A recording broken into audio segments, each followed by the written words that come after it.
Bien, bonjour tout le monde, bonjour à tous et à toutes. La dernière fois, on a démarré l'introduction à Bash, ou Shell, d'une manière générale. Je vous l'ai fait d'une certaine manière. Aujourd'hui, je vais essayer pas de refaire le même cours que la dernière fois, mais disons d'approfondir et en même temps d'utiliser un document qui est devant vous pour mieux maîtriser, pour prendre des notes. C'est un document réalisé par des collègues de l'Université de Toulouse et qui est pas mal et qui est sous licence libre donc je vais utiliser. Donc tout d'abord, bien sûr, on va voir beaucoup de détails des choses que nous avons déjà vues, approfondir certaines choses, et ça permettra à certains d'entre vous, s'ils veulent approfondir, bref, et connaître mieux, en donnant des références sur les choses que je vais traiter, et en même temps avoir une vision très globale. Et bien évidemment, il y a beaucoup de nouvelles choses que vous allez voir aujourd'hui. Bien, alors commençons d'abord par cette introduction sous Unix. Qu'est-ce qu'un shell? On l'a déjà dit, c'est un interpréteur de commande qui fait quoi, enfin qui offre quoi?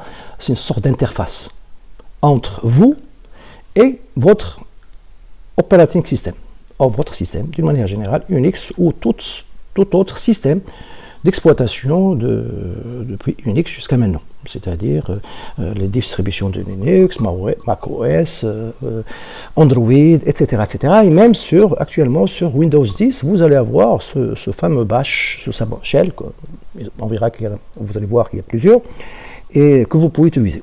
Donc les shells sont des interpréteurs, retenez bien ça.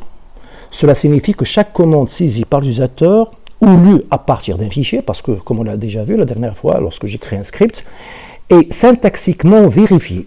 Donc on vérifie la syntaxe, c'est grâce à cet interpréteur, ce shell qui va interpréter, il va lire bien sûr, il va analyser syntaxiquement, il va vérifier les règles de syntaxe et sémantique, ensuite il exécute immédiatement. Donc ligne par ligne, commande par commande. Donc voilà encore un autre appel, et là je vous donne une autre façon de voir les choses. Il existe de nombreux shells. Et on les classe, si vous voulez, d'une manière générale, on les classe en deux familles. Il y a une famille basée sur la famille C, basée sur langage C, donc le shell CSH et TCSH. L'autre famille, c'est la famille Bourne Shell. Donc Bourne Shell, c'est un des initiateurs, si vous voulez, de cette chose-là. C'est pour ça que ça a pris son nom. Et des exemples, il y a SH. Historiquement, il y avait SH, ensuite Bash, ensuite KSH, ensuite Dash, etc., etc. Un autre qui est maintenant utilisé par beaucoup d'informaticiens, qui est aimé par beaucoup d'informaticiens, c'est le ZSH. Et est un shell qui contient des caractéristiques des deux familles. C'est ça l'intérêt. Vous avez des avantages de la première famille, la deuxième. Alors, je vous laisse lire, etc., etc. Lorsque ça fait partie de GNU Linux, le shell par défaut maintenant, comme je l'ai dit la dernière fois, c'est Bash, et je vous rappelle la signification Bash, c'est Bourne Again Shell, donc S-H-2-L. Donc voilà, ça fait 32 ans, hein, ça fait depuis 1988. Et vous avez l'information ici, cet outil-là, il est maintenant aujourd'hui développé par cette personne, enfin, c'est le chef d'équipe. Vous pouvez chercher, regarder dans la communauté et suivre un petit peu l'évolution. Si ça vous intéresse, je vous donne l'auteur. Alors, le shell possède un double aspect. D'abord, et ces deux aspects, on les a déjà traités. Hein. Donc, l'aspect que nous avons traité auparavant, c'est un aspect environnement-travail. Et le deuxième aspect que nous avons entamé depuis la dernière vidéo, c'est un langage de programmation. C'est un langage de programmation, c'est-à-dire comme langage C, comme langage Java, comme Python, etc., etc. Donc c'est un langage de programmation au sens large. Vous pouvez développer des applications, faire des programmes de toutes sortes. Et bien évidemment, c'est un langage d'environnement que vous utilisez lorsque vous ouvrez votre terminal, n'importe quel terminal, celui-là, GNOME ou celui-là Terminator ou autre. Il n'y en a pas que cela, il y en a encore. Hein. L'intérêt de GNU Linux par rapport à d'autres systèmes, si vous voulez, sans les citer, c'est que vous avez, pour chaque chose, vous avez énormément de choix. Énormément de choix. Donc voilà, je vous laisse lire, je le fais exprès, le slide, vous pouvez arrêter la vidéo si vous voulez pour prendre des notes. Alors, ce shell-là, il permet entre autres, c'est-à-dire pas uniquement ça. D'abord, rappel de commande. Vous avez rappelé la commande history qui permet de voir et de gérer les stories. C'est-à-dire la commande history, nous avons vu certaines commandes. Je vous conseille de voir les vidéos sur lesquelles, lorsque j'ai utilisé history, ainsi que les commandes. Et éventuellement, regardez le manuel de la commande history avec Y. Donc c'est pour être rapide et pour éviter de taper plusieurs fois la même commande. Bien évidemment, ce shell, dans l'aspect environnement de travail, il permet de modifier le texte de commande que vous allez, chaque fois que vous écrivez une commande, vous pouvez la modifier, etc. etc. C'est comme si vous avez un petit éditeur sur la ligne. Sur votre ligne, vous avez un éditeur. Vous pouvez faire plein de choses. C'est-à-dire vous avez un petit éditeur qui traite, au lieu de traiter un fichier, un éditeur de texte, mais il traite la ligne que vous êtes en train de taper. Troisième chose, la gestion des travaux lancés en arrière-plan. Alors ça, on ne l'a pas encore vu, c'est ce qu'on appelle la notion de jobs au pluriel. C'est que vous pouvez lancer des commandes. Jusqu'à maintenant, nous avons vu des commandes où les lancer de manière interactive. C'est-à-dire vous lancez, vous attendez que le système vous donne la réponse. Mais ceci n'empêche qu'il y a un autre moyen, c'est de lancer une commande et vous la lancez en arrière-plan. Vous dites au système de la faire. Il prend le temps qu'il veut et il sera un job, c'est un travail que vous allez lancer vous-même et vous pouvez voir le travail, qu'est-ce qu'il a fait. Imaginez que vous avez fait des scripts qui contiennent plein de choses à faire et vous n'avez pas envie d'attendre, vous allez voir directement le terminal. Donc vous lancez la commande et le système va faire le nécessaire, etc. Alors, je vais la faire rapidement, un exemple pour comprendre ça. Je vais prendre une commande simple, ls, et je la lance en arrière-plan. Pour lancer une commande en arrière-plan, tout simplement, on ajoute et commercial à la fin. Donc, si vous voulez, bref, là, c'est une commande relativement simple. Il m'a répondu, il me dit à la fin, c'est-à-dire il a fait ls, et en même temps, puisque je ne l'ai pas donné ou dirigé, j'ai dirigé vers l'écran, donc sur l'unité de standard de sortie, et puisque c'est une commande relativement simple et rapide, le job est terminé. Mais imaginez, si cette commande demande un travail que vous allez mettre dans des fichiers, etc., et bien le job sera en activité jusqu'à ce que vous terminez, et il vous donne le prompt, c'est-à-dire vous donne la main pour que vous puissiez faire d'autres commandes. Donc voilà, c'est d'une manière générale pour lancer une commande. Donc vous avez un script, n'importe quelle commande, etc. Vous lancez votre script ou votre commande et vous mettez et commercial à la fin. Cette commande-là sera lancée en arrière-plan, c'est-à-dire à l'inverse des commandes qui sont lancées interactivement et on attend la réponse. Alors, comme vous le remarquez ici, sur le terminal, je suis en route, donc je vais sortir de ça pour respecter les consignes que je vous donne. Il vaut mieux toujours travailler en mode normal, c'est-à-dire être votre utilisateur, ne pas être comme ici, j'étais en route. Bien. Vous pouvez lancer donc des travaux en arrière-plan. Et ces arrière-plans, vous pouvez les arrêter, vous pouvez les stopper d'abord, vous pouvez les reprendre, vous pouvez les arrêter éventuellement, etc. etc. Et la quatrième chose qu'il offre, entre autres, c'est pas simplement ça. Donc je vous donne l'essentiel. Ce document vous donne, si vous voulez, vraiment l'essentiel. L'initialisation adéquate des variables de configuration. Donc vous pouvez, nous avons vu, vous pouvez initialiser vos variables, variables d'environnement, vous pouvez créer des raccourcis grâce par exemple à la commande alias qui permet de créer un alias. Alors je la répète pour la deuxième ou la troisième fois. Donc je vais prendre par exemple un alias, créer un alias, là j'appelle ça par exemple, alors je fais référence à GL1. GL1, c'est quoi? C'est par exemple, c'est la chose, voilà, je vais le mettre entre guillemets pour éviter toute chose. Alias, je mets date, point virgule, ls, lsl. Voilà. Donc, si vous voulez, je vais avoir la date et la liste des fichiers de mon répertoire courant, il suffit que je tape uniquement GL. GL1. Voilà. Donc, qu'est-ce qu'il m'a fait? Il m'a fait deux commandes. Alors, regardez, hein, faites attention à ce que je tape. J'ai tapé GL1, Attention à la syntaxe, il n'y a pas d'espace, etc. Et ici égal, enfin le signe égal, date, point virgule, c'est-à-dire une commande, et une autre commande.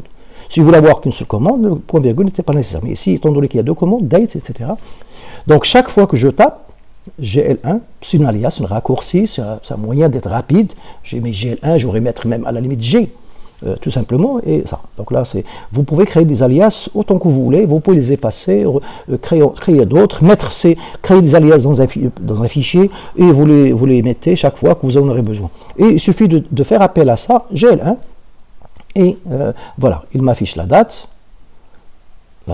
et juste après, il me lance l'autre commande, à savoir ls-l, c'est-à-dire la liste de tous les fichiers répertoires qui se trouvent dans mon fichier courant avec tous les détails. J'ai utilisé l'option "-l", c'est-à-dire pour avoir tous les détails. Le droit, le propriétaire, le groupe, etc., etc., etc. Bien. Donc ça fait partie de l'environnement, c'est-à-dire c'est vraiment quelque chose de plus, vous avez un moyen d'être rapide et d'être efficace. N'oubliez pas ça, je l'ai déjà répété, un informaticien, un technologue doit être rapide et efficace. Il doit être rapide, il doit connaître les outils pour qu'il ne soit pas déter. Le shell permet d'exécuter une commande en mode interactif ou par l'intermédiaire d'un script, donc ce que je viens de vous citer auparavant. Au mode batch, affiche l'écran, chaîne, etc. Le caractère, là c'est pour avoir, lorsque vous êtes administrateur, généralement vous avez ce prompt. Si vous êtes un utilisateur normal, vous avez $. Bien, je passe rapidement. Là c'est l'explication de ce qui a été fait par avant. Là, voilà un exemple de variable. On ne l'a pas vu, mais je vais la montrer. La variable PS1. PS, le P et S majuscule, égale un signe. Alors, c'est quoi ça? Tout simplement, c'est le prompt du premier niveau. Donc, vous pouvez le changer. Rappelez-vous, le prompt, chaque fois qu'on tape une commande, c'était ça. C'était, voilà, jusque-là. C'est-à-dire le nom d'utilisateur, le nom de la machine, le répertoire sur lequel travaille et le fameux $. Alors, voilà, on va faire un prompt ici. Je vais changer cette chose-là. Je vais changer prompt, c'est-à-dire je modifie ma variable d'environnement PS, et là je vais faire référence, alors je vais montrer, donc là c'était $ par défaut, moi je vais prendre un autre exemple, je vais mettre ici Harry, pour dire bonjour à nos amis d'Harry, enfin les étudiants d'Harry, bien sûr également bonjour aux étudiants de GL, donc je mets ça. Donc, voilà, je vais mettre Harry, $ et espace. OK?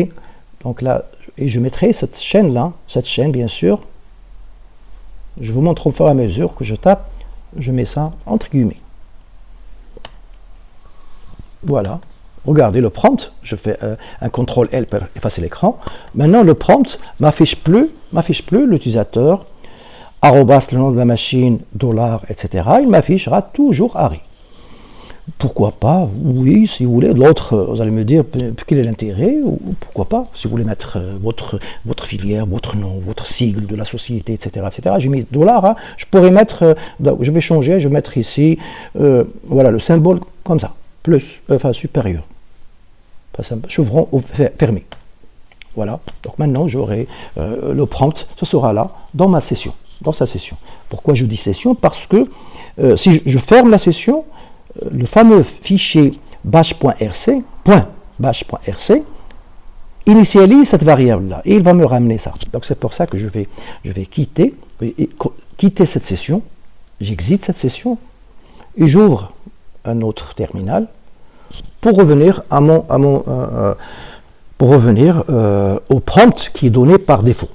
Donc voilà, le prompt par défaut, le nom de la machine, et arrobas, etc. Vous allez me dire, mais comment on a fait tout ça? C'est bien beau, parce qu'on va voir l'utilisateur, c'est intéressant. D'avoir le nom de la machine, c'est intéressant. D'avoir le répertoire sur lequel je travaille, c'est vraiment intéressant. Et avoir ce $. Et bien tout simplement, je vais simplement afficher. On l'a déjà vu. Tout ce que j'ai en train de faire, vous n'allez pas trouver de problème, puisqu'on a déjà traité tout ça. Simplement, maintenant, je suis en train de chercher, enfin de vous montrer que les notions que nous avons vues précédemment, ça va vous servir. PS1, la variable PS1 qui contient le prompt, le premier prompt, parce qu'il y a un autre prompt. Ben voilà, et bien il contient cette chaîne un peu bizarre. Oui, ça vous paraît bizarre. Désolé, je ne vais pas la traiter aujourd'hui, parce que sinon, on va rester un bout de temps là-dessus. Mais simplement, sachez que cette chaîne-là, cette séquence d'escape, si vous voulez, de caractères escape, etc., me permettent d'afficher le fameux prompt donc pour indiquer la couleur, pour indiquer l'utilisateur, pour indiquer le répertoire, etc., etc. Donc tout ça, c'est dans cette chaîne-là, et le fameux dollar, il est là. OK? Donc voilà, désolé, on reviendra si on a le temps, je montrerai en détail, si vous voulez, cette chose-là, pour avoir même la couleur de votre prompt, vous pouvez la changer et avoir d'autres informations autres que cela, selon les besoins. Donc voilà, voilà, je n'ai pas la peine d'effacer l'écran, je passe à la suite. Donc là, c'est pour changer la variable, etc. Vous voyez ici un exemple. Et un langage programmation. Donc le shell, je répète, pour ceux qui n'ont un environnement de travail, donc ce qu'il offre, d'abord un environnement de travail, vous avez compris que ça veut dire un environnement de travail, et maintenant l'aspect programmation. Programmation, c'est-à-dire un langage comme n'importe quel langage, comme langage PHP, comme langage C, comme langage Java, comme langage PL1, Ada, Python, etc. Enfin, là, je ne vais pas vous citer la liste des langages, vous avez déjà entendu parler. Donc les shells ne sont pas seulement des interprétateurs de commandes, mais également des véritables langages de programmation. Un shell comme Bash intègre. Il intègre, bref, toutes les choses que vous connaissez en programmation, que je vous ai rappelées. Les fameuses 5 instructions, donc la gestion de variables, les opérateurs arithmétiques, enfin bref, la gestion des variables arithmétiques, les structures de contrôle, le fameux conditionnement et les instructions répétitives, c'est-à-dire le if, ou le while, ou le for, les fonctions, etc. Donc c'est un langage vraiment de programmation. Donc retenez bien ça, parce qu'il y a certains, vous pouvez lire quelque part, certaines pages Facebook, je ne sais pas, certains, ils vous disent « Ah, c'est un langage de commande ». Non, désolé, c'est un langage de programmation, mais comme n'importe quel langage de programmation. Vous pouvez créer une application qui permet de saisir des choses, traiter, etc., sortir des informations selon ce que vous voulez. Donc ici, donc les opérateurs spécifiques, il possèdent certains opérateurs. Bien, donc des exemples. Voilà, l'affichage.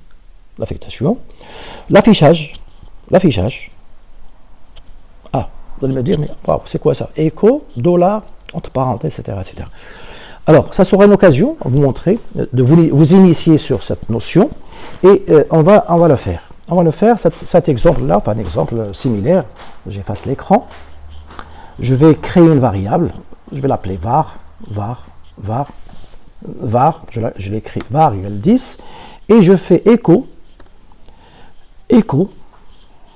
dollar, double parenthèse, je vais mettre une seule parenthèse, var 10 plus, c'est-à-dire le contenu de la variable 10, plus 22. Bref. Qu'est-ce qu'il m'affiche ici? C'est bizarre, là. Et pourquoi il me dit commande introuvable? Bien. Maintenant, je vais faire deux. Je ne réponds pas. Je sais que certains de vous posent la question, mais pourquoi? Pardon. Je fais la parenthèse. Ah. Donc là, lorsque j'ai mes doubles parenthèses, c'est une question de syntaxe.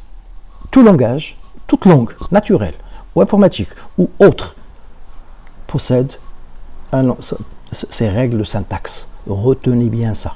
Et n'inventez jamais des règles. C'est comme vous parlez en arabe, en français, en anglais, ou n'importe quelle langue. Il faut respecter la syntaxe et la sémantique pour que les gens vous comprennent. Ici, dans l'exemple, on a notre interpréteur Bash. C'est ça l'interpréteur. Hein. J'utilise Bash qui est comme interpréteur. Je vais afficher la variable environnement qui m'indique quel shell j'utilise. Et bien, j'utilise le Bash qui se trouve sur /bin. Il faut que je respecte sa syntaxe. Sa syntaxe pour faire ce que je voulais faire, c'est-à-dire à savoir afficher le contenu variable que je incrémente je lui ajoute 22 pour l'afficher. Voilà.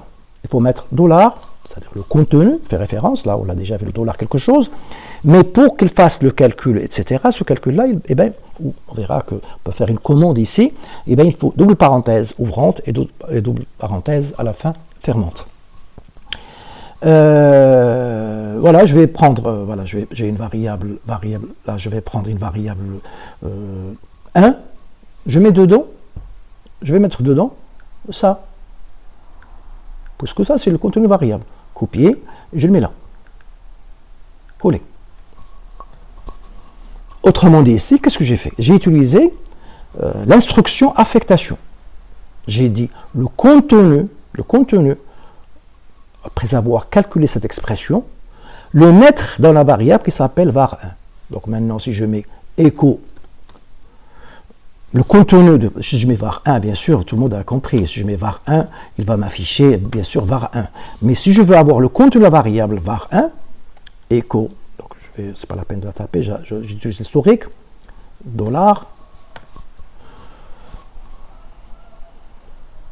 Pourquoi le 22? Parce que,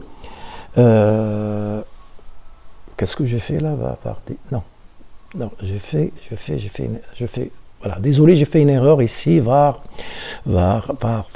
10, et vous avez remarqué que 22, etc., alors, voilà, je rectifie. J'ai fait une erreur, hein, ce 10 là, je ne sais pas pourquoi je l'ai mis, hein, ce 10 là. J'ai fait une erreur de frappe, bref, ma tête n'est pas là peut-être. Donc, lorsque j'ai fait ça, donc je rectifie. Lorsque j'ai mis var 10, en fait var 10, puisque moi je voulais utiliser en principe var tout court. Mais au lieu d'écrire var, j'ai écrit var 10. Donc var 10, il n'est pas connu. Autrement dit, par défaut, initialisé à 0. Initialisé à 0. Donc lorsque j'ai mis ça, c'est comme si j'ai 0 plus 22. Donc voilà, vous avez compris, ici, 0 plus 22, ça donne 22, etc. etc. Maintenant, vous avez sûrement compris, je vais refaire la chose et je vais enlever le 10 qui est ici pour faire référence à ma variable qui était là. Désolé, hein, je fais des erreurs, mais malgré l'erreur, c'est une bonne chose. Lorsque je fais des erreurs, on apprend. Je dis pour moi, mais également pour vous. Chaque fois que vous faites des erreurs, analysez et faites attention. Bien sûr, il faut faire attention. Il faut faire attention de ne pas laisser les choses comme ça. Maintenant, si j'affiche, puisque ici j'ai rectifié le tir et j'ai mis dans la variable 1 le contenu de la variable 1 avec cette expression, si vous voulez, dans var 1, si j'affiche var 1, et bien sûr, il y aura 32. Voilà, j'espère que vous avez compris. Vous en faites pas, on va l'utiliser maintes fois, cette affectation, etc., et cette notation. Mais je vous l'ai fait pourquoi? Tout simplement. Enfin, vous avez ici un exemple. Vous avez un exemple ici, il est relativement parlant. Donc, c'est une variable A que j'ai initialisée. Donc, j'initialise, je mets 5. Et ici, écho, affiché, double parenthèse A plus 3, donc il va afficher, après ça, il va afficher 8. Et là, il est affiché, hein. Attention, le 8, il ressemble à $. Donc il affiche 8, c'est-à-dire là. Donc vous avez compris, etc. Donc je passe ici, bref, c'est un exemple d'imprimante, bref, on voit le statut d'une imprimante, etc. Et on fait le fameux WC, hein, on l'a déjà vu. Donc LPstat, ça donne les imprimantes qui sont connectées, et leur statut. Et ici, je fais LPstat, la même commande, mais pipe WC-L, c'est-à-dire pour avoir le nombre de lignes, pour avoir le nombre d'imprimantes que j'ai, si vous voulez, qui sont connectées. Donc, il m'affiche ici 2. Faites attention, regardez bien, hein, si vous êtes fatigué, ouvrez bien vos yeux, parce que là, c'est un 2, c'est pas un $.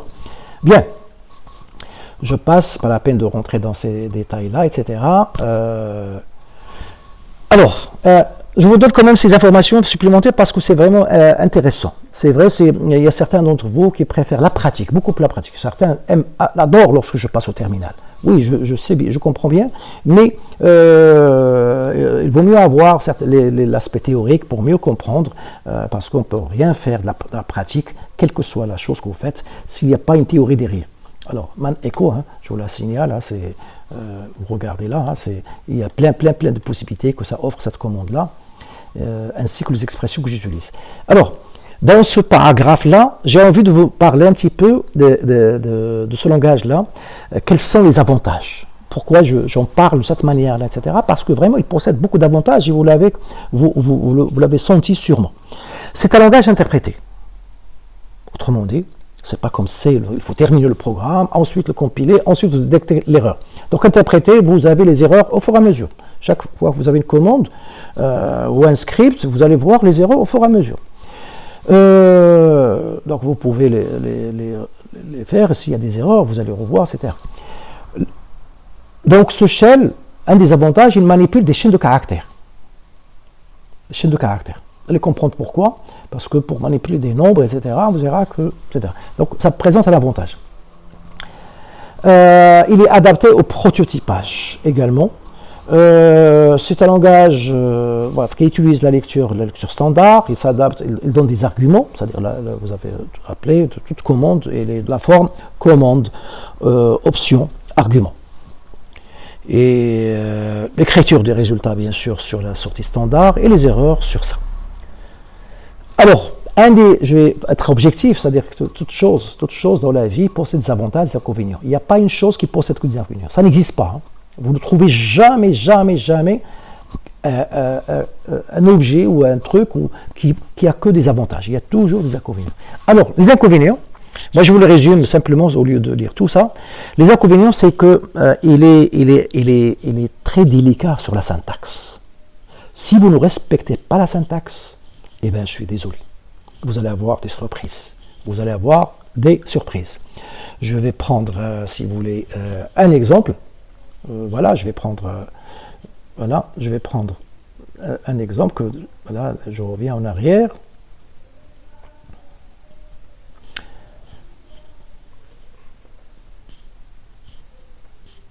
Je reviens ici. Var égale espace 10.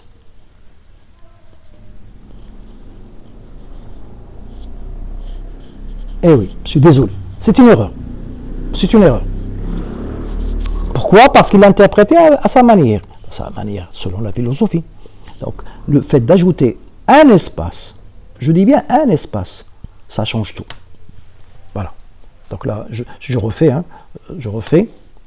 Je demande echo $var. Bien sûr, il a gardé l'ancienne valeur qu'il avait. Mais imaginez s'ils n'avaient pas fait ça avant. Je vais faire, par exemple, un autre exemple, la variable b. B égale 100. Je mets echo $b. Là, il est vide. Donc, faites attention à ça. Et la même chose, lorsque j'ai mis tout à l'heure ça, je vais voir, hein,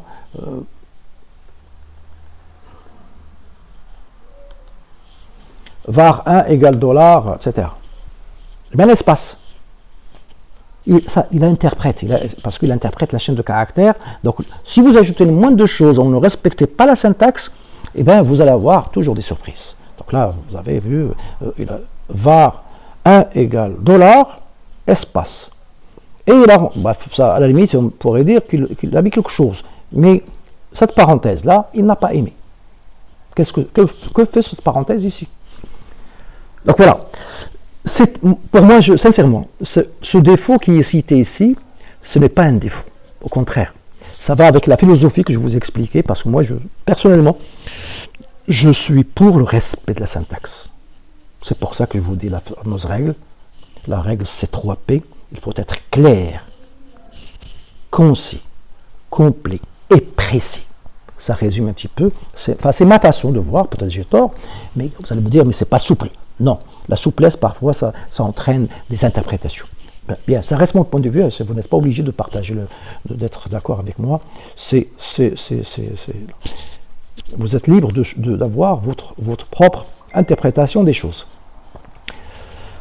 Voilà, je passe rapidement ici parce que ça traite les process, j'ai pas envie de traiter ça pour le moment, mais on va voir cette commande-là, par exemple, bash. Je vous l'ai déjà dit maintes fois. Chaque fois que vous êtes une commande, essayez de connaître sa version. Très important. Pourquoi? Parce que un jour, imaginez que vous faites des choses, des commandes, etc., vous trouvez des erreurs, vous rentrez dans la communauté, je prends par exemple la communauté, voilà le site ici, GNU.org, etc., vous regardez, ou autre site, etc., et vous commencez à discuter avec des collègues, des personnes, quelque part dans le monde. Eh bien, le moins des choses, il faut connaître la version. Parce qu'ils peuvent, à certains moments, ils vont vous dire, mais votre bash, c'est de quelle version vous travaillez?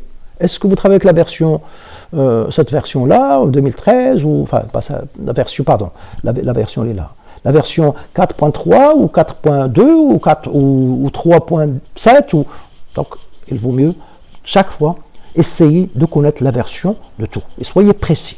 Il y a une de vos collègues qui m'a posé la question, monsieur, j'arrive pas à franciser le manuel, et voilà, sur Linux. Quel Linux? Il m'a dit Ubuntu. Ensuite, quel Ubuntu? Il m'a dit le Ubuntu 18. J'ai dit, quelle version? Enfin bref, je n'ai pas encore répondu, mais bref. Donc il faut connaître ça, la version de chaque outil, parce qu'une version, c'est quoi? C'est un outil, le programme, on le fait, il évolue. Donc il évolue disons, par tranche de temps. Donc version avec version 4, version 4.1, version 4.1.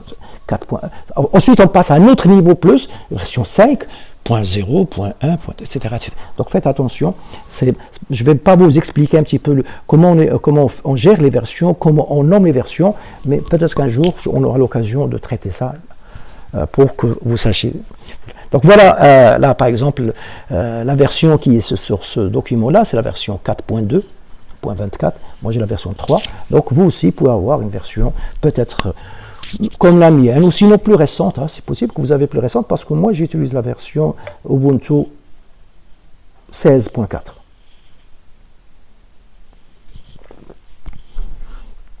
Donc ici, la version bash qui est utilisée, c'est la 4.2.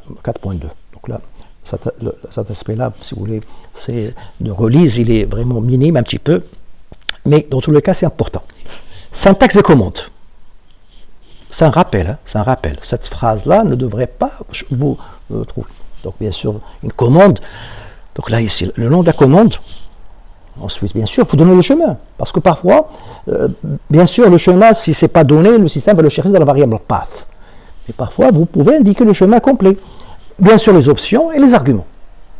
Pour ceux qui n'ont pas compris ça, je vais vous donner un exemple. Un exemple que j'ai déjà sûrement traité. Je peux faire ls-l/dev. Voilà. Commande ls.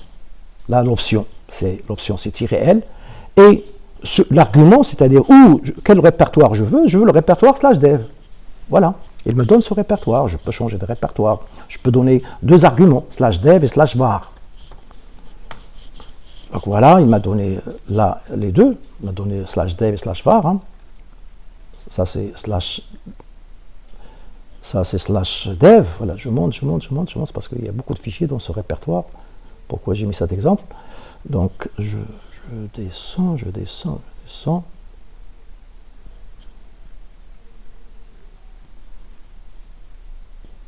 Donc /dev, c'est là. Ensuite /var. Bref, pour revenir à ce que je disais, ls, c'est le nom de la commande, -l, c'est l'option, et ensuite des arguments, un ou plusieurs arguments. Mais je pourrais mettre tout simplement, pour ceux qui n'ont pas compris pourquoi j'ai mis chemin, je pourrais mettre ici /bin/ls, c'est-à-dire pour indiquer au système, monsieur Bash, monsieur Shell, je vais utiliser le ls qui se trouve sur /bin. Voilà. C'est pareil parce que... Pourquoi il faut maîtriser ça? Parce que ça se peut que ici, lorsque j'ai utilisé ls, je vais effacer comme ça vous allez mieux suivre. Lorsque j'ai utilisé ls ici, imaginez que j'ai un ls quelque part, à part dans /bin, et ce ls que je veux exécuter, pas celui-là. Donc il faut faire attention, il faut indiquer le chemin, c'est-à-dire il faut indiquer le chemin complet pour éviter toute ambiguïté parfois. Mais si vous utilisez des choses, si vous appelez les choses dans les normes, en principe, il n'y a pas de problème. Parce que, pour ceux qui n'ont pas compris, hein, je vais afficher la variable path. La variable path, c'est la variable qui contient tous les chemins dans lesquels le système va chercher. Donc il va chercher dans celui-là, le premier, 2 points, un autre, donc ils sont séparés par 2 points, home, etc. Dans ce répertoire, etc. Donc imaginez si par exemple je fais ls Donc mon ls à moi que j'ai utilisé, il est connu ici, il est là, en principe. Mais imaginez que j'ai un ls qui est là. Donc, il ne va pas exécuter celui-là, il va exécuter le premier. Mais imaginez que moi, je ne veux pas qu'il exécute ni l'ls qui est là, ni celui qui est là, mais celui qui se trouve dans ce répertoire. Dans ce répertoire. /snap /bin. Je veux cette commande-là qui se trouve ici, mais pas d'autres. Donc, c'est pour ça que, pour revenir à la syntaxe ici, chemin, / le nom de la commande, option, argument. Donc là, comme vous le voyez, il y a un crochet pour dire que le chemin n'est pas obligatoire. Nom de commande, bien sûr, obligatoire. Les options ne sont pas tous obligatoires, si vous ne voulez pas les mettre. Argument, parfois, ce n'est pas obligatoire. Je parle en général. Bien. Alors, depuis la dernière fois, je vous ai parlé de ce langage-là. Et bien, voilà un petit peu, j'allais dire, le langage n'est pas très compliqué. Enfin, il est complexe, vous allez voir. Mais les mots-clés de ce langage sont là. Case, for, do, don, if, fi, if, else, s, in, select, then, accolade, crochet, etc. Donc voilà, si vous voulez. Donc, je vous dis sincèrement, évitez d'utiliser ces mots-clés lorsque vous programmez. Comme dans n'importe quel langage, évitez d'utiliser les mots-clés, les mots réservés, si vous voulez, voilà, on l'appelle souvent les mots réservés, c'est-à-dire évitez d'utiliser ces mots réservés, parce que c'est des mots réservés pour le système, pour ne pas avoir de confusion.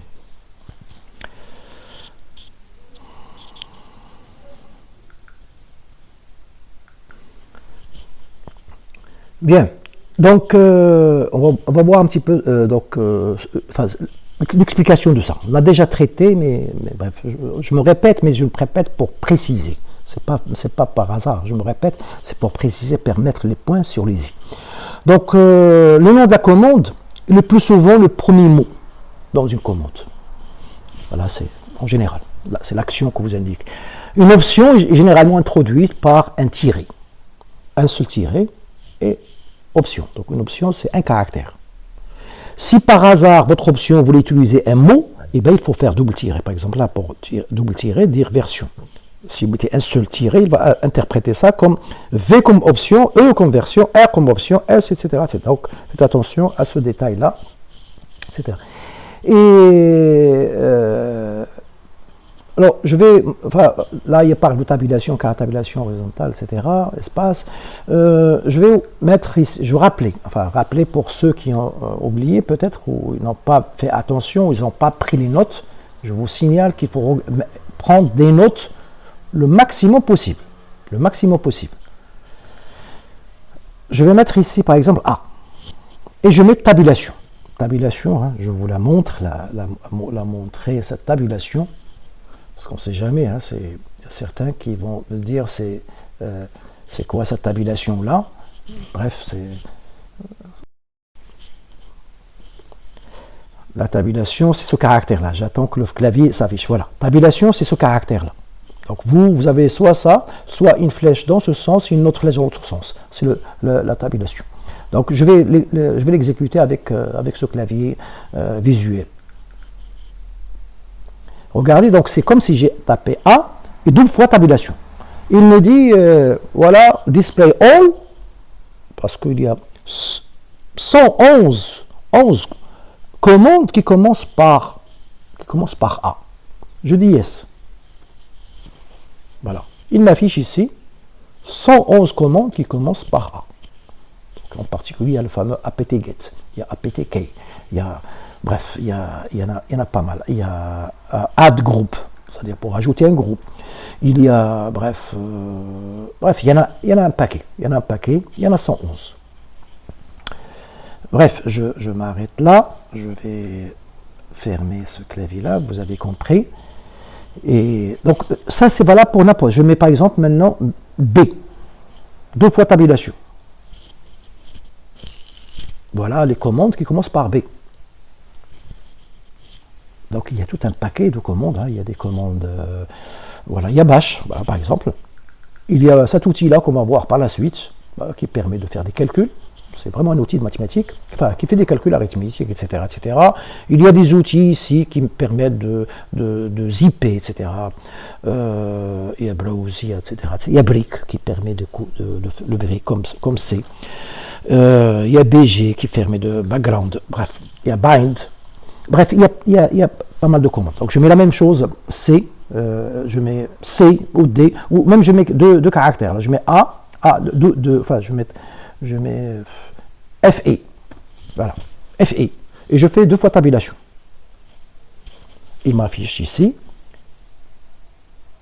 tous les fichiers accessibles qui commencent par fichiers ou commandes qui commencent par FI. Donc, qu'est-ce qu'il y a pour que je les mette? Je les mets par exemple parce qu'il y a Find, la commande que nous avons vue. Il y a l'outil Firefox. Il y a, bref, File, qu'on a déjà vu également. Et bien sûr, les fichiers que j'avais créés avec la Touch pour vous expliquer des choses. Et bien sûr, il y en a d'autres. Je ne vais pas les rentrer en détail parce que sinon, on n'est pas sorti de l'auberge. Bien. Donc, j'espère que vous avez compris ce que je veux dire par là. Bien sûr, il y a des métacaractères. Métacaractères, ce genre de caractères. Le fameux pipe, le fameux chevron ouvert, fermé, double pipe, etc. etc. C'est des caractères, c'est pas pour faire joli, c'est des caractères que vous n'avez pas l'habitude d'utiliser. Comme pour rigoler, j'ai déjà dit une fois que certains d'entre vous, certaines touches sont vierges. Vous ne les avez jamais touchées que grâce à Linux, maintenant vous allez exploiter votre clavier. Et malheureusement, si vous exploitez uniquement votre souris, c'est bien. Alors, autre point que j'ai déjà traité avec vous, sur le système Windows. Et je vous ai déjà dit, dans Windows, lorsqu'on a exécuté une commande, n'importe laquelle, qu'il y a 2 types de commandes. Et bien, pareil, Windows n'a pas inventé la chose. C'est plutôt, il a pris ça de système GNU Linux. Les commandes shell, ou plutôt le shell, distingue 2 sortes de commandes. Les commandes dites internes et les commandes dites externes. La différence, c'est que les commandes internes sont internes dans le programme bash, sont inclus dans ce programme-là, dans ce fichier-là, etc. Par exemple, c'est le fameux CD, echo, for, pwd. Ça, vous n'allez pas trouver un fichier dans le répertoire bin.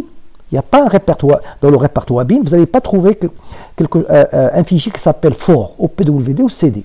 Par contre, les commandes externes, je descends, je vais vous montrer quelques commandes externes. Voilà, je descends. Les commandes externes, lorsque vous faites, par exemple, même voilà, path ou autre, ou cal, c'est-à-dire ce sont des commandes externes. Alors comment on le saura, comment on peut la voir? C'est grâce à cette commande-là. Type, la commande type, c'est une commande qui permet pour connaître ce que la commande que j'ai est interne ou externe. Alors, je vais la faire avec ces commandes qui sont devant vous.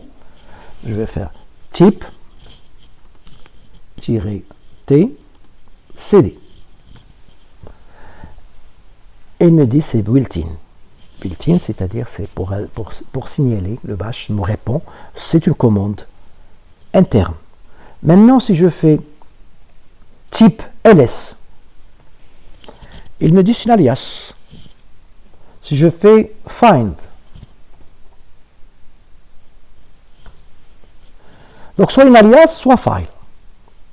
Donc c'est une alias, parce qu'il y a une alias qui est là.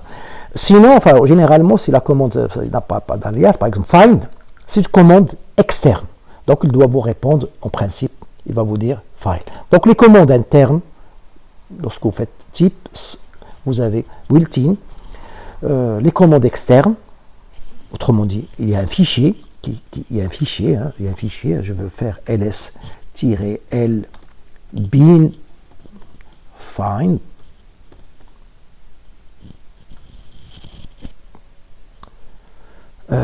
Qu'est-ce qu'il me dit là? Find. Pourquoi find? Aucun fichier. Find. Bref, il est quelque part. Ce fichier. Et comment ça se fait? Pourquoi il n'est pas là? Je vais faire ls. Voilà. Je fais more. c'est le commande externe. Find, il est quelque part, il n'est pas forcément dans ce répertoire, c'est pas qu'il ne l'a pas trouvé, donc il se trouve dans un autre répertoire autre que bin. Donc, si ça vous amuse, vous pouvez chercher le fichier find, où est-ce qu'il se trouve, et vous pouvez savoir où est-ce qu'il est. Bien. Donc, cette parenthèse étant faite, enfin, c'est une parenthèse, mais quand même nécessaire, à maîtriser, à connaître, et ça vous permettra de comprendre également pourquoi sur Windows, tout le monde parle, enfin, sur Windows, on distingue les commandes internes et les commandes externes. Et dans Windows, il y a généralement la commande CD, la commande Echo, ça existe également sur Windows, et CLS pour effacer un écran, etc., etc. Je vais voir ici la commande clear, hein. Je pense qu'elle est clear. Clear, ça doit être une commande principe interne. Non, ah bon, externe. Parce que sûrement il possède pas mal d'options et pas mal de possibilités. Voilà. Donc ça permet d'effacer un écran. Oui, il n'y a pas d'option, mais bref, on a choisi qu'il soit une commande externe. Donc, comme vous pouvez le remarquer, ce n'est pas une répétition du cours de la dernière fois, mais plutôt c'est des choses de plus et de l'information supplémentaire que vous allez comprendre pour mieux maîtriser, pour maîtriser ce langage et cet outil, ce shell-là, le shell bash. Et pas simplement bash, parce que il y a des choses que je raconte qui sont valables pas simplement sur bash. Et, par exemple, ces commandes-là, vous les trouvez également dans les autres shells, le SH, le CSH, etc., etc. Donc, je descends. Donc, ici, il y a Echo. Voilà, on va voir quelques détails sur Echo. Echo. Et j'ai pas envie, pour gagner du temps, j'ai pas envie de copier, j'ai pas envie de copier tout ça, de taper tout ça. Voilà, j'arrive pas. Alors, je vais le faire. CTRL L, Echo. Voilà, bonjour les ARI dans l'ordre alphabétique, les ARI 1. Et les GL, les GL1. Restez chez vous. J'ai envie de passer le message encore une autre fois. Donc, regardez, qu'est-ce que j'ai mis ici? J'ai mis Echo, bonjour, les ARI 1, beaucoup d'espace, et GL1, etc. Restez chez vous. Ah, donc, vous avez remarqué. Là, il a enlevé les espaces. Autrement dit, il a gardé qu'un seul espace. Je vais refaire la même commande, mais maintenant,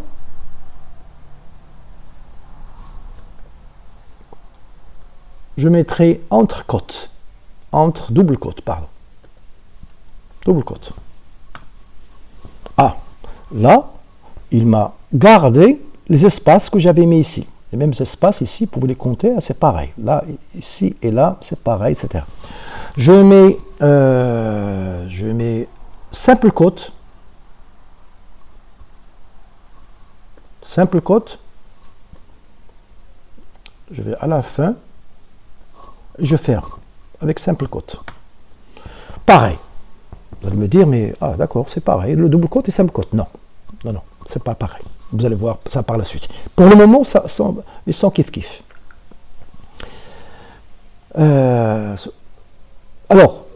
Pour l'exemple que je vous ai montré, là, Echo, il prend, lorsque j'ai pas mis des côtes, il a pris, ça, ce sont des arguments. Autrement dit, c'est un programme qui a des arguments. Donc, on peut mettre des options. Il a des arguments, bonjour, tout le monde. Donc, c'est comme si cette commande, je lui donnais 4 arguments. Autrement dit, les espaces que vous avez mis, c'est simplement un séparateur. Vous mettez même 36 000, je ne sais pas, le maximum d'espace que vous voulez, il considère ça comme 4 arguments. Par contre, l'autre, lorsque j'ai mis bonjour entre double côte comme ici, là, c'est un seul argument. Un seul argument. Un seul argument. Un seul argument. Bien, maintenant on va voir une option. Voilà une option qui est là. le tiret N, parce qu'on n'a pas eu le temps de voir toutes les options. Enfin, j'espère que vous avez fait le nécessaire en regardant le manuel de Echo, etc.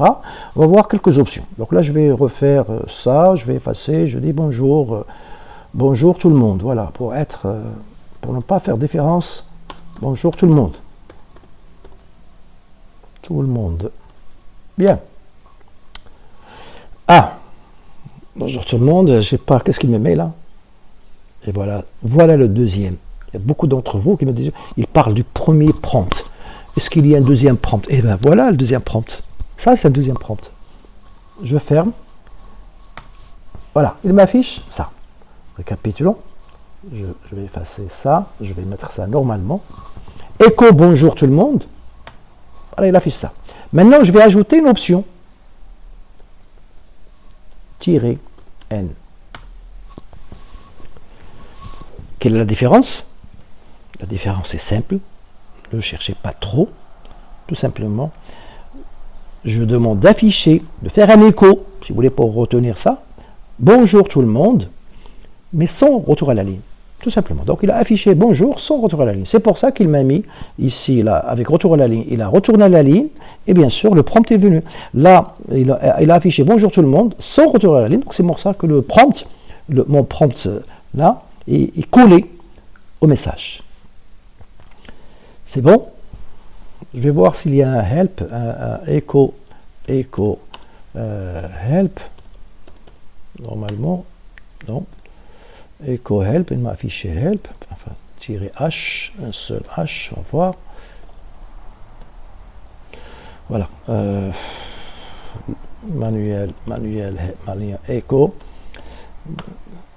Oui, voilà, enfin, bref, j'ai confondu avec une autre commande. Donc, quand même, vous avez les options, hein, se trouve dans le manuel. Moi, j'ai cru que Echo n'avait pas de manuel, etc. Parce que ce n'est pas une commande très complète. Enfin, il est importante, mais, etc.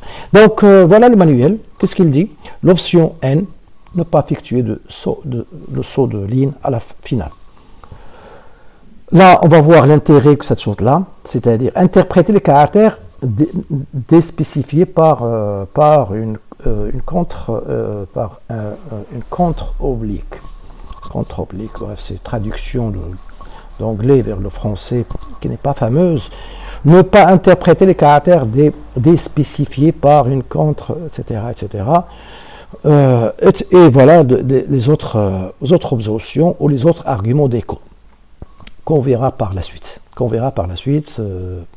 Mais si vous regardez tout doucement, bien sûr, ici, ces fameuses choses ici, les avons déjà vues sur le prompt. Echo $PS1. OK. Donc ces fameux paramètres, etc., ça existe dans la variable PS1 du prompt, le premier prompt.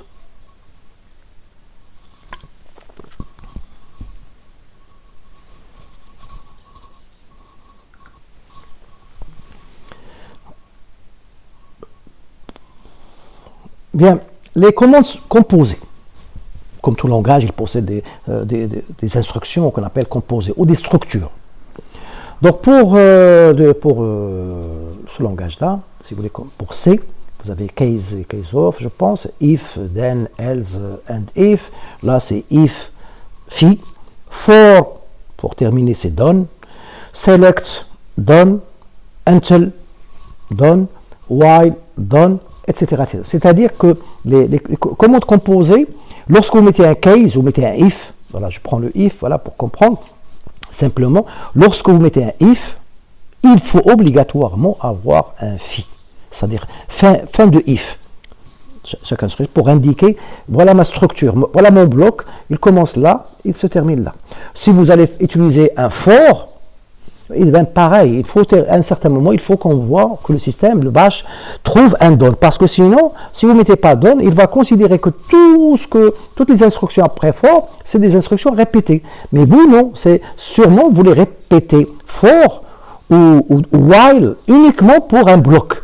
Donc, pour spécifier, pour arrêter, pour définir, pour dire au système ou pour dire au shell, voilà le bloc, eh bien, on le délimite grâce à cette chose-là. Donc c'est pour ça qu'on appelle ça des commandes composées, c'est-à-dire qu'il commence avec un case, il se termine avec ça.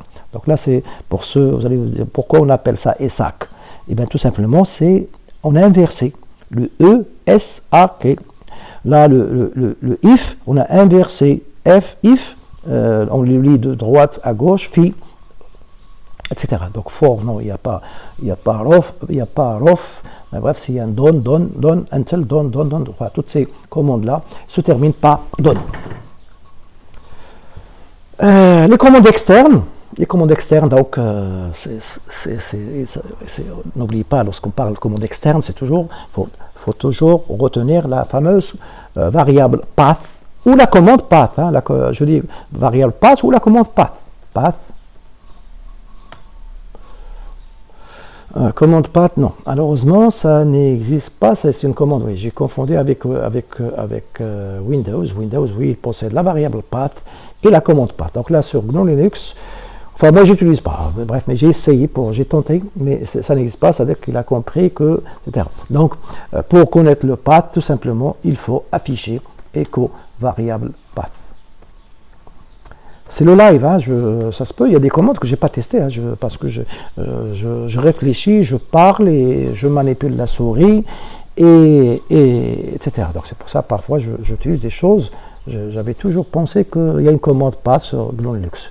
Enfin, je n'utilise pas, mais bref. Bien. Donc, voilà, ça j'en ai déjà parlé. Donc, par exemple, la commande sleep, qui permet de dire au système de s'arrêter un petit moment. Donc, c'est une commande externe. Par contre, la commande echo, c'est une commande de type interne, au shell. Donc, l'exécution, vous pouvez exécuter n'importe quelle commande de deux manières. Soit en exécution séquentielle, ou même j'allais dire interactive. Moi j'aurais aimé qu'on utilise ici l'exécution interactive immédiate devant vous. Ou sinon, on exécute en arrière-plan.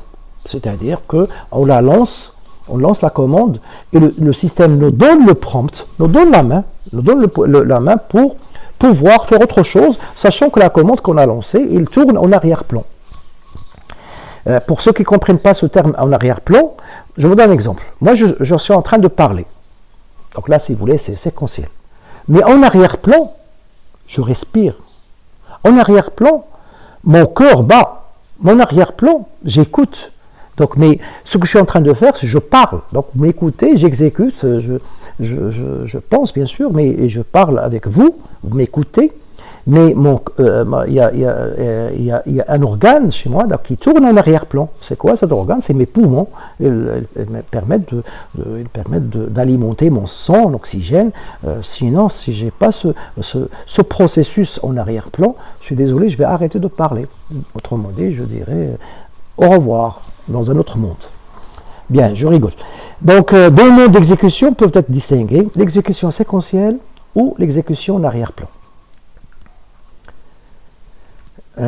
Donc la commande séquentielle, donc le shell lit la commande en entrée par l'utilisateur, il l'analyse, il la retraite, etc. Il regarde le côté syntaxique, correct, pas correct. Ensuite, il exécute. Voilà le process. Donc lorsque vous lancez une commande, il y a toutes ces choses-là qui se fassent. Lorsque vous tapez sur votre clavier, donc le shell lit la commande entrée par l'utilisateur, l'analyse, la pré-traite, c'est-à-dire il fait un traitement préalable. Ensuite, s'il est syntaxiquement correct, il est bon, vous avez respecté la syntaxe du langage. Il ne respecte pas ce que vous dictez, non, il respecte la syntaxe. Il va l'exécuter selon la syntaxe que vous avez tapée. Si par hasard vous avez tapé des choses et vous voulez dire autre chose, mais malheureusement votre syntaxe est bonne, il va exécuter. Si par exemple vous voulez lister les fichiers, mais vous écrivez RM étoile, RM espace étoile, oui c'est bon, syntaxiquement c'est bon, il va exécuter RM étoile, c'est tout. Donc syntaxiquement c'est bon. Mais vous voulez faire LS étoile, eh bien désolé. Désolé pour vous si vous faites ça. Hein. Une fois l'exécution terminée, le shell effectue le même travail avec la commande suivante, c'est-à-dire c'est un process qui tourne, c'est une boucle qui fait. C'est-à-dire, il fait c'est-à-dire, lorsque j'ai ça, eh bien, il y a une boucle ici à l'intérieur. Il y a une boucle. Il attend que je tape quelque chose. Lorsque je tape quelque chose, il lit cette chose-là, il l'analyse, la pré-traite, etc. Il analyse syntaxiquement, il l'exécute. Et je tape encore une autre. Voilà, il attend, etc. Donc là, autrement dit, là, sur ce terminal-là, j'ai une boucle. Tant que il lit, tant que je n'ai pas terminé, tant que je n'ai pas tapé exit. Dès que j'ai tapé exit, eh bien, cette boucle s'arrête. C'est-à-dire que mon shell s'arrête. Mon shell, c'est-à-dire, dans le cas ici, c'est le batch. Donc voilà, je l'ai ouvert une autre fois. Autrement dit, il y a une boucle qui démarre. Enfin, je vous dis ça pour GNU Linux, mais c'est valable pour n'importe quel système. Hein. C'est valable également lorsque vous appelez CMD. C'est un programme qui boucle, qui va boucler, jusqu'à ce que vous tapez exit, ou vous cliquez sur vous le faites souvent avec votre souris, vous cliquez sur cette chose-là, sur la croix pour fermer. Donc, c'est vous forcez pour que le système coupe. Mais sinon, maintenant la boucle, il tourne, je l'ai réduite, il est là. Voilà, vous avez compris ça. Oui, la séquence, ça on l'a déjà vu, je pense, dans un slide, etc. C'est-à-dire que, voilà, je regarde d'abord ça. Voilà. Sleep, 5, entrée, date, entrée, etc. Donc, ou entrée des in, entrée de la date. Donc, il va rester un délai de 5 secondes avant de faire ça. Bref, mais ce que je voulais vous montrer sur tout ça, enfin, d'une manière générale, on l'a déjà vu. Ça veut dire quoi? Une commande sur une ligne. Donc, cette commande-là, je fais cette commande, point virgule. Une deuxième commande, point virgule. Une autre commande, point virgule. Une autre commande, point virgule. Ça veut dire ici, allez au répertoire CMD. Lorsque vous terminez, affichez-moi le PWD, Print Working Directory. Regardez, tout y est là. Ensuite, écho bonjour, affichez-moi bonjour. Ensuite, allez au répertoire personnel. C'est sans paramètres, c'est aller au répertoire personnel. Ensuite, Print Working Directory, c'est-à-dire afficher le répertoire personnel. C'est bon? Donc c'est pour ça qu'il m'affiche, voilà les résultats de chaque commande, etc. etc. On dit en séquence, c'est-à-dire il va faire ça, ensuite ça, c'est-à-dire il ne va pas faire ça, il va sauter à l'autre. Non, la séquence, c'est-à-dire il va exécuter de manière séquentielle. L'exécution séquentielle, ça veut dire qu'il va exécuter une commande par commande selon l'ordre que vous avez indiqué. Bien évidemment, on pourra terminer une commande qui s'exécute, etc., pour des raisons X. Pour l'arrêter, il faut envoyer un signal. Je dis bien un signal. Je ne vais pas le traiter maintenant, mais on appelle un signal. C'est quoi? C'est la touche CTRL-C. Mais c'est un signal que vous envoyez la commande pour dire « Stop, je ne veux pas que cette commande soit exécutée, etc. » Voilà un exemple. Vous faites cat tout court. Donc là, lorsque vous faites cat tout court, le système va attendre. Voilà, je fais ça, il est en train d'exécuter, il attend, hein, j'attends, etc., etc. Mais, etc., il attend, donc en même temps, il affiche, il fait un écho. Mais si je veux l'arrêter, tout simplement, c'est CTRL-C. Voilà, CTRL-C, généralement, on le fait, cet accent circonflexe, plus le caractère C.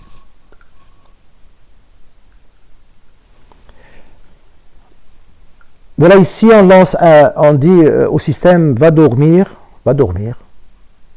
et commercial.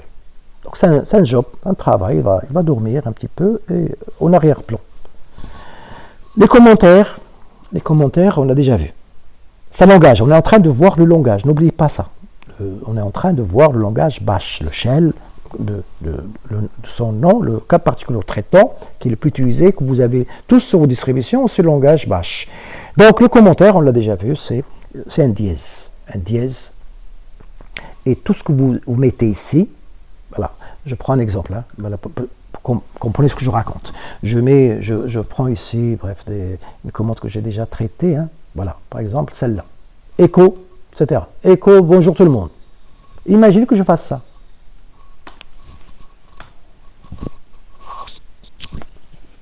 Je répète. J'ai mis dièse, écho, etc.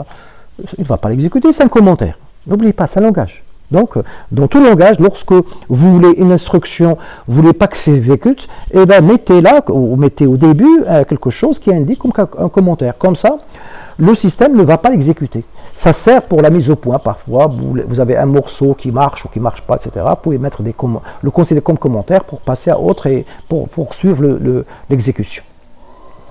Bah, par exemple, ici, echo, il est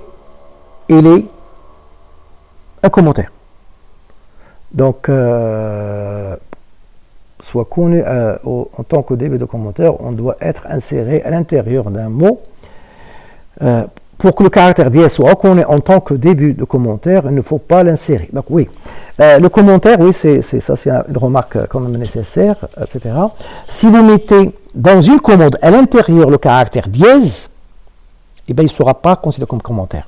C'est pas comme certains langages. Je m'explique et je vous donne l'exemple tout de suite. Je vais prendre ça. Parce que certains langages, dès qu'il voit le symbole de commentaire, il va le considérer comme commentaire. Il ne va pas le traiter. Mais là, le bash, non. Pardon, j'enlève le dièse pour qu'il exécute. Voilà, donc ici, le dièse, il a été considéré comme un caractère dans la chaîne. Et même si je ne fais pas de guillemets, j'enlève le guillemet ici. On va voir, il va le considérer comme un caractère à afficher à écho. Qu'est-ce qu'il me met là? Oui. Oh, qu'est-ce qui m'arrive? J'enlève ça. J'enlève le. Bonjour tout. Oui, où est-ce que ici c'est à l'intérieur de la chaîne de caractères. Voilà, ici, à l'échelle de caractère, donc il l'a considéré comme caractère. Donc c'est pour ça qu'il est affiché. Ici, écho, bonjour, tout, et j'y mets ici. Donc là, il a considéré c'est quelque chose à la fin. Donc il n'a pas affiché, il a affiché uniquement bonjour. Voilà, vous avez compris, c'est l'essentiel. Fichier shell ou fichier script. Autrement dit, au lieu de taper des commandes l'une après l'autre, etc., comme je fais, nous avons vu la dernière fois, vous pouvez mettre vos commandes dans un fichier. Et ce fichier sera, donc vous mettez commande par ce caractère-là, le shebang, le shebang, c'est-à-dire ici, la première ligne. Et ici, vous mettez si vous voulez, toutes les instructions, voilà, ou toutes les commandes qui seront que vous allez exécuter dans un fichier, enfin, pour sauvegarder tout ça dans un fichier, cette chose-là, depuis là à là. Donc là, par exemple, c'est un programme qui contient cette ligne vide, ensuite echo, ensuite date. Donc, vous l'avez remarqué, ce programme, qu'est-ce qu'il permet d'afficher? Il va afficher la date du jour et, puisque j'ai enlevé ici "-n" pour ne pas revenir à la ligne, il va nous afficher, lorsqu'on va l'exécuter, il nous affichera la date du jour, il va nous afficher et, espace, et la date du jour. Voilà le fichier, donc là j'ai ce fichier qui s'appelle premier, bref, ici. Donc là on affiche le fichier premier, c'est-à-dire un premier script, voilà, il contient ça, voilà, ça en fait que 4. Etc. Donc on peut l'exécuter, tout ça on l'a vu la dernière fois. Donc vous pouvez l'exécuter avec bash, le nom du fichier. Le nom du fichier, c'est-à-dire par exemple ici premier. Voilà, bash premier. Ce que je suis en train de vous dire, il est là. Pour pouvoir, tout ça on l'a vu la dernière fois, pour pouvoir l'exécuter, que ça soit exécutable, il fallait qu'on fait un chmod et pour qu'il soit exécutable. Donc, c'est de répétition. Ça, on l'a vu, juste la dernière vidéo, c'est-à-dire la vidéo 15. Voilà, etc. Après, lorsque maintenant exécutable, eh ben, on peut le lancer. Donc, lorsqu'on l'a lancé comme ça, bien sûr, il ne l'a pas trouvé, si vous vous rappelez. Pourquoi? Tout simplement à cause du path. Il fallait le modifier, il fallait ajouter ça pour pouvoir le faire. Donc, sinon, il fallait faire point le nom du script. Point slash le nom du script pour pouvoir l'exécuter. Sinon, il fallait modifier la variable path et indiquer le chemin où se trouve mon script. Voilà ce qui est fait ici. Voilà, sûrement, ça va être fait ici, etc. Et après, lorsque le path va reconnaître va reconnaître la chose, bien sûr, vous pouvez taper le nom du script directement, sans faire le point slash, etc., sans indiquer, disons, le chemin de la commande, puisque vous indiquez au système où va trouver votre script que vous voulez lancer.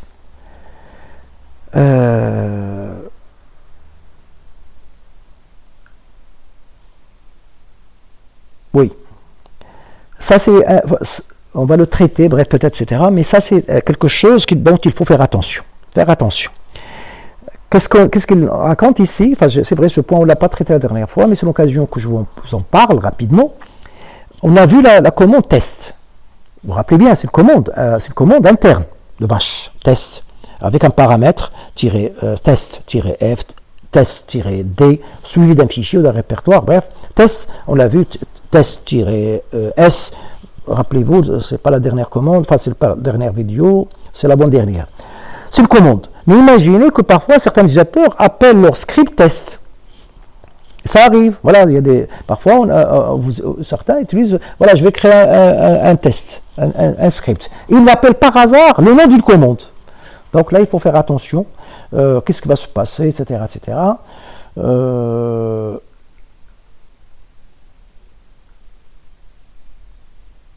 Oui. Alors, les variables, donc là, sur chapitre-là, enfin là, sur cette page-là, c'est les paramètres. On a déjà parlé, c'est-à-dire donc c'est un langage de programmation, et je vous ai parlé des variables. La dernière fois, j'ai parlé de variables spéciales. Alors ici, dans ce document, on appelle ça paramètres. Donc il y a des paramètres de position et des paramètres spéciaux, ou si vous voulez, variables spéciales. Donc tels que le dollar dièse, le dollar point d'interrogation, etc., etc.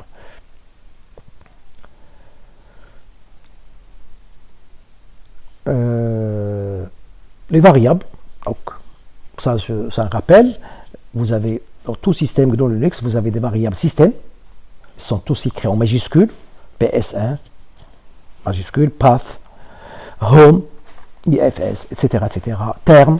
Donc tout ça, c'est des variables système qui sont que la majorité des distributions, la majorité des systèmes GNU Linux utilisent, et ils sont majuscules que vous pouvez afficher, avoir le contenu. Ce sont des variables qui sont alimentées, modifiées par le système, qui changent en fonction de l'environnement.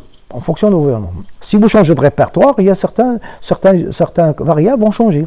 Si vous changez de session, certaines variables vont changer, telles que la variable user, la variable je crois ID, la variable login. Bref, les variables changent en fonction de l'environnement. C'est comme si vous changez d'environnement, et bien vous aussi vous allez changer. Enfin, certaines choses vont changer. Si vous êtes par exemple au Maroc, vous avez un certain nombre d'environnements, de variables, etc. Mais si vous changez d'environnement, vous allez ailleurs. Bref, ça, il faut s'adapter à l'environnement où vous êtes. Donc, tout process, ou j'allais dire même tout humain ou toute chose, tout être vivant s'adapte à son environnement. Et l'homme, par sa nature, normalement, il s'adapte à l'environnement, en principe. Maintenant, on a ce virus, on doit s'adapter. C'est pour ça qu'on nous a dit de rester chez nous, c'est-à-dire les experts, ce n'est pas les charlatans, les experts, etc., de rester chez vous, qu'on reste chez soi. C'est parce qu'il n'y a pas de solution pour le moment, il n'y a pas de médicaments, il n'y a pas de solution. Et pour ne pas contaminer d'autres, pour ne pas être contaminé par d'autres, on n'a qu'un seul choix.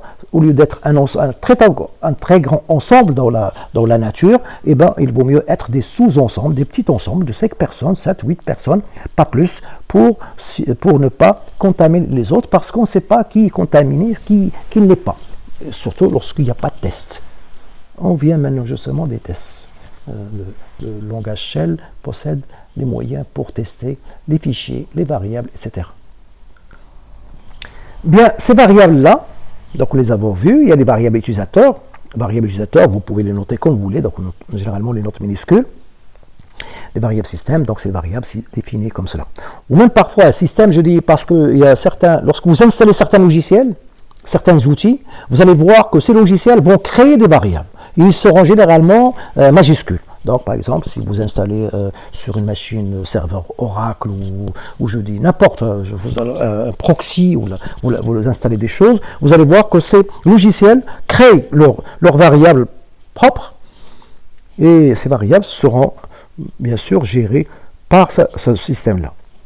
Alors, les instructions, lorsqu'on a des variables, donc on pense toujours à l'affectation. Donc l'affectation, c'est deux tirés, qu'on appelle souvent égal.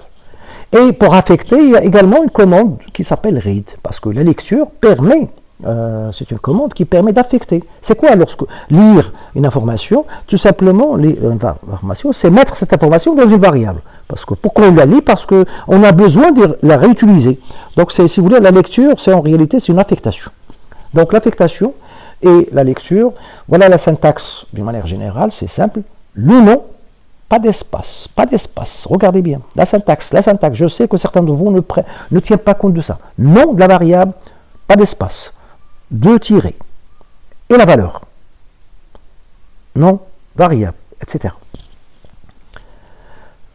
C'est-à-dire que vous pouvez mettre dans une même ligne, pourquoi cette syntaxe-là, dans une même ligne, vous pouvez faire plusieurs affectations simultanées. Plusieurs affectations. Voilà ici, X contient coucou, Y contient bonjour, etc. etc. Attention, il n'y a pas d'espace. Je ne vais pas le répéter, c'est la dernière fois. Donc, respecter. Il y a beaucoup de gens qui disent un des défauts du shell, c'est ça. Moi, je le dis non, ce n'est pas un défaut. Au contraire, c'est une bonne discipline. Voilà les erreurs que font les gens. B, plusieurs espaces, égale coco, donc commande inconnue, Y, etc. etc. Et ces variables-là, pour les utiliser, eh bien, rappelez-vous ce qu'on a dit la dernière fois, c'est il faut les préfixer, mettre auparavant $, le nom de la variable.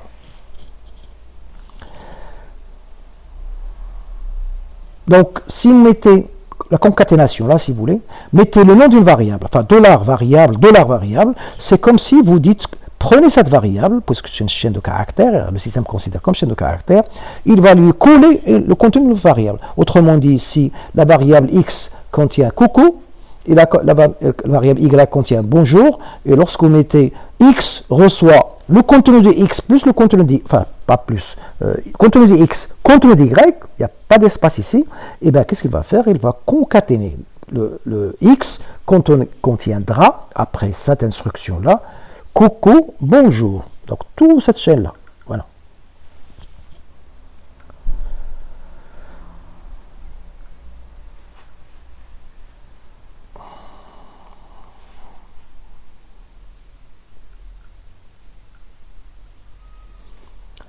La lecture, c'est pareil.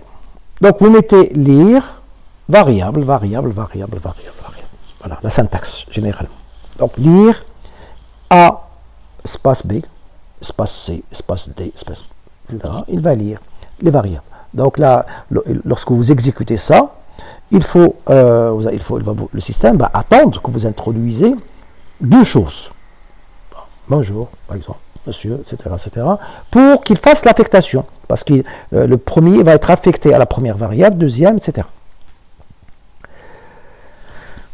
Voilà, je vais passer rapidement pour montrer un petit peu ce que nous attend. Nous attend par la suite, parce que je ne vais pas faire tous ces slides, parce que dans ce document, il y a 143. Je ne vais pas l'exécuter, je ne vais pas le regarder en entier. Je sais que certains préfèrent que je balaye en entier, mais bref, je vais essayer d'être assez efficace et vous montrer, c'est-à-dire là où est-ce qu'on va traiter, en fait, on va traiter les structures de contrôle, donc les premiers chapitres, parce qu'on a déjà vu maintenant les variables, l'affectation, etc., etc. La prochaine fois, je vais détailler certaines particularités de ce variable-là, et on va voir comment faire les structures de contrôle, c'est-à-dire les fameux if, then, else, et faire des boucles. Et comme ça, si vous maîtrisez ça, normalement, vous pouvez écrire n'importe quel programme. Je dis bien n'importe quel programme, vous pouvez l'écrire. Bien sûr, je vous donnerai un outil qui s'appelle BC, qui permet de faire des calculs, parce que le calcul, puisque tout est considéré comme chaîne de caractères, on va voir qu'il y a un outil qui permet de faire ça, c'est le fameux BC, la commande BC, qui permet de faire ça. Je vais essayer de montrer le maximum possible, de telle sorte que vous sachiez, je ne vais pas traiter tout le shell, il y a des livres qui font 700, 800 pages sur le bash, avec tous ces détails. Mais moi, je vais essayer de vous donner les éléments clés, le base, etc., qui vont permettre de fabriquer n'importe quel programme, n'importe quelle application, n'importe quel script qui vous intéresse en fonction de vos besoins.